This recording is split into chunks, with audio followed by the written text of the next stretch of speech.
What's up, everybody? Ray here from Shoot with Ray. And before we jump into this, I just want to say thank you, seriously, to everyone I saw, hugged, talked to, and finally got to meet in person at Imaging USA this past week. It was so good reconnecting with friends, meeting new ones, and especially getting to meet so many of you that I normally only talk to online and see in the comments here on YouTube or over on Instagram. And a huge thank you to everyone who came through the B&H and Westcott booths to watch the presentations from the Westcott top pros, including mine. The energy, the questions, the conversations, all of that means more than you know. What you're about to watch in this video actually wasn't shot at Imaging.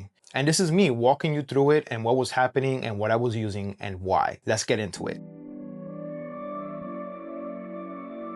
So what you're seeing right now is the shoot with Liza at Momentum Studios in Orlando. And if you don't know Momentum, it's one of those studios where you can really let your creativity run wild. We weren't shooting safe, we weren't shooting boring, we were going for a cinematic, dramatic, commercial style visual. And what's crazy is some of these exact images ended up being used by Westcott for the FJ250 campaign, which is wild to think about because this was just us creating. Now let me be real with you for a second. I've owned and used the FJ200 for a lot of years. That light is small, it's reliable, it's powerful for its size, and it has absolutely earned its reputation. But if I'm being honest, it was never my favorite light. I've used a lot of different brands over the years, and one thing that always mattered to me was being able to use my modifiers without thinking about it. With the FJ200 and some of the other small lights out there, you're dealing with a different mount, which means brackets, adapters, and extra pieces just to use modifiers you actually want. It works, it just isn't always the smoothest workflow. And that's why the FJ250 instantly clicked with me. Bowen's mount.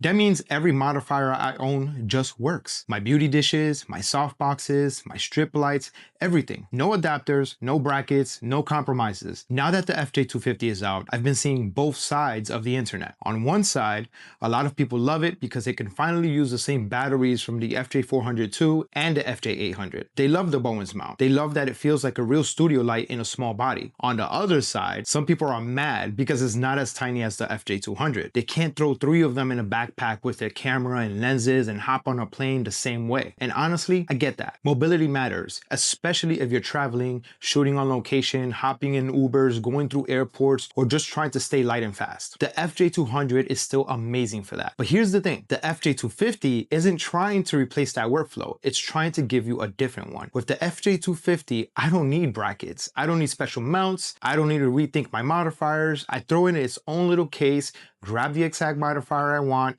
and I'm ready to shoot like I'm in a studio, even if I'm on location. And for the way I shoot, that trade-off is worth it. I'd rather carry one slightly bigger light that works perfectly with everything I own than 3 tiny ones that force me into a workaround. That's why this light has quietly become the one I keep grabbing. Not because it's the smallest, but because it actually fits how I actually shoot.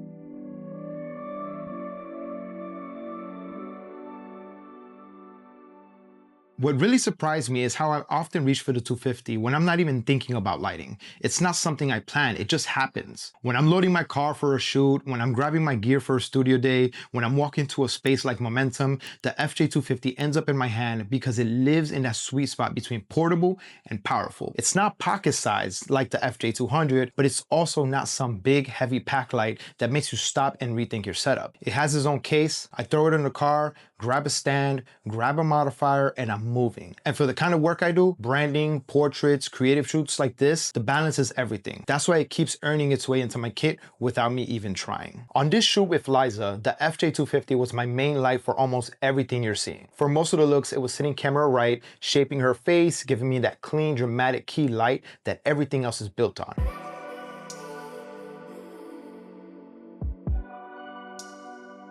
When I wanted more separation, I brought in an FJ400 as a second light. That one was usually placed behind her on the camera left, acting as a rim light or a hair light to pull her off the background and add that extra dimension. So even though this is very much a video about the FJ250, what you're seeing is a real 2-light setup that I actually use. Main light doing the heavy lifting, second light adding that little bit of polish. And what I love is how well the FJ250 holds its own in that setup. It never felt like the small light in the room, it felt like an anchor. And that's exactly what you want from a key light.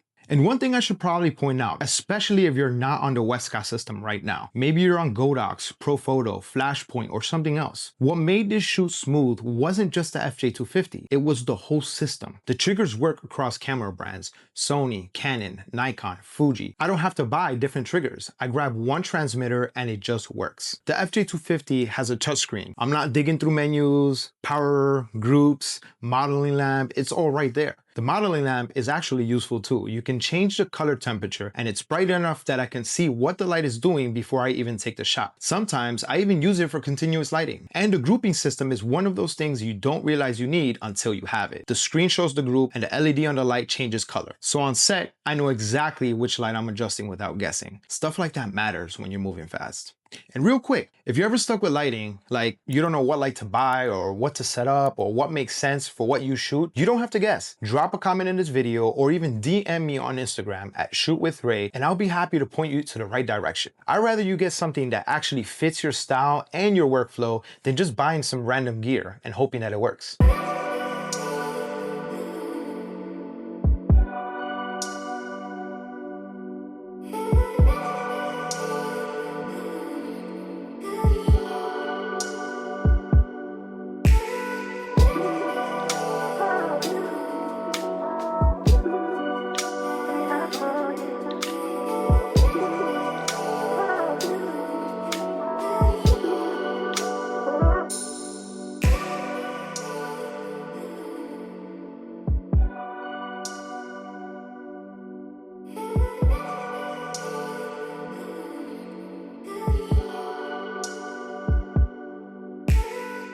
The FJ200 is still king for ultra portable work, but the FJ250 gives you more power, Bowens mount, shared batteries with the FJ400 and the 800, and a more studio style workflow while still being compact.